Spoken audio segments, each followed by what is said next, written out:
بسم اللہ الرحمن الرحیم۔ میری عزیز بہنوں، بیٹیوں اور بھائیوں، میں والدین کے حقوق کے سلسلے میں 40 احادیث آپ کو سنا رہا ہوں۔ آج حدیث نمبر 30 آپ کو سناتا ہوں۔ حضور صلی اللہ علیہ وسلم نے ارشاد فرمایا کہ ماں باپ کے ستانے کے علاوہ تمام گناہ ایسے ہیں جن میں سے اللہ تعالیٰ جس کو چاہتے ہیں معاف کر دیتے ہیں، اور ماں باپ کو ستانے کا گناہ ایسا ہے کہ اس گناہ کے کرنے والے کو اللہ جل شانہ موت سے پہلے دنیا والی زندگی ہی میں سزا دیتے ہیں۔ اللہ اکبر۔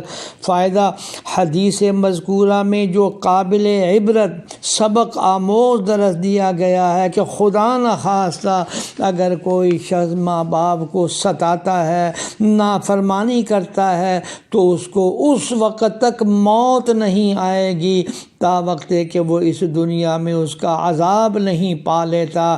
بے شمار مثالیں میرے مشاہدے میں آئی ہیں کہ والدین کے نافرمان پر ایسی تکالیف اور مصیبتیں آتی ہیں کہ جن کا انسان تصور بھی نہیں کر سکتا۔ اے اللہ ہم کو صحیح سمجھ عطا فرما۔ حدیث نمبر 31 کا ترجمہ سناتا ہوں۔ حضور صلی اللہ علیہ وسلم نے ارشاد فرمایا کہ جنت میں احسان جتانے والا اور ماں باپ کو ستانے والا اور شراب کی عادت رکھنے والا داخل نہ ہوگا۔ فائدہ حدیث مذکورہ میں کس قدر محرومی کا ذکر کیا گیا ہے کہ ماں باپ کا نافرمان جنت کے دروازے پر روک لیا جائے گا اور اس کو جنت میں داخلہ اس کی نافرمانی کی وجہ سے نہیں دیا جائے گا۔ یہ جہنم میں سزا بھگتنے کے بعد پھر وہاں سے نکلے گا۔ اللہ جل شانہ ہمیں صحیح سمجھ عطا فرمائے، آمین یا رب العالمین۔